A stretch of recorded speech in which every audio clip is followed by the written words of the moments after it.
Brace த Lord. இன்றைக்கி ஏசப்பா கிட்ட கற்றுக்கொள்ள வேண்டிய ஒரு காரியத்தை நம்ம பார்ப்போம். மத்தியூவில் 9ஆம் அதிகாரம் 12-13.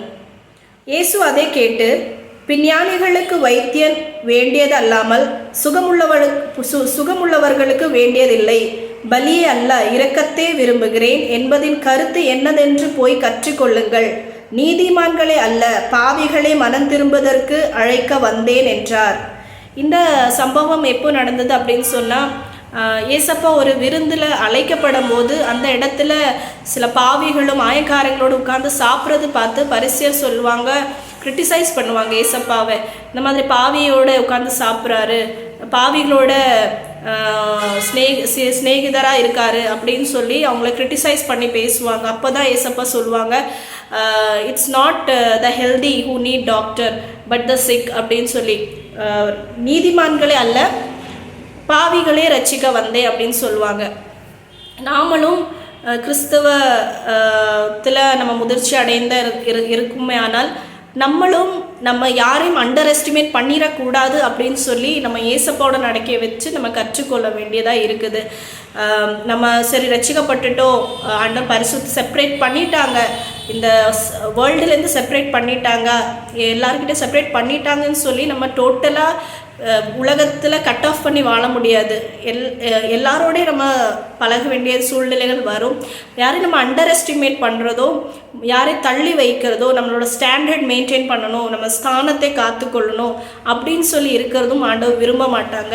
பலியே அல்ல இரக்கத்தை விரும்புகிறேன் அப்படின்னு சொல்லப்பட்டிருக்குது.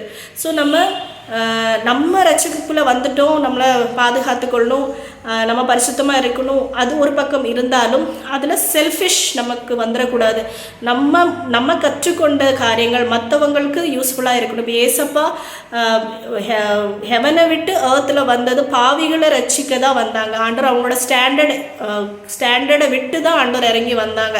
ஸோ சில இடங்களில் நம்மளை ஹம்பல் பண்ணி மற்றவங்களை ஹெல்ப் பண்ணுறதுல அவங்களோட ரட்சிப்புக்கு அது உதவும்னானால் நம்ம அந்த ஸ்டாண்டர்டிலேருந்து இறங்கி போக வேண்டியதாக இருக்கும். கலாத்தியர் 6ஆம் அதிகாரம் 1வது வசனத்தில் கூட இப்படியே எழுதியிருக்குது, சகோதரரே, ஒருவன் யாதொரு குற்றத்திலும் அகப்பட்டால் ஆவிக்குரியவர்களாகிய நீங்கள் சாந்தமுள்ள ஆவியோடு அப்படிப்பட்டவனை சீர்பொருந்த பண்ணுங்கள். நீயும் சோதிக்கப்படாதபடிக்கு உன்னை குறித்து எச்சரிக்கையாக இரு. Lest you should not be get tempted அப்படின்னு சொல்லப்பட்டிருக்கு.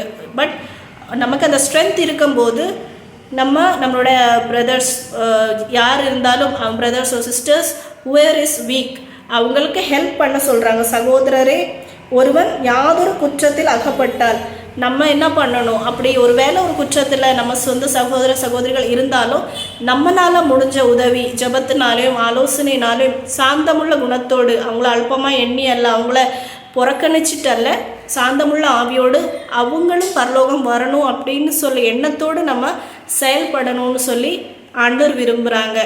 நிச்சயமாக நம்மளை ஆண்டவர் அப்படியாய் ஒரு ஆசிர்வாதிக்கப்பட்ட வெசலாக தான் வைக்க விரும்புகிறாங்க. தவிர நம்ம மட்டும் பரலோகம் போயிடணும், செல்ஃபிஷாக நம்ம வாழணும், பரிசுத்தத்தை காத்துக்கணும், மற்றவங்களெல்லாம் அல்பமாக எண்ணும், இல்லை மற்றவங்களெல்லாம் பாவி அப்படின்னு சொல்லி நம்ம யோசிக்கிறதோ, அவங்கக்கிட்ட நம்மளோட ஸ்டாண்டர்ட் மெயின்டைன் பண்ணுறதோ ஆண்டவர் விரும்ப மாட்டாங்க.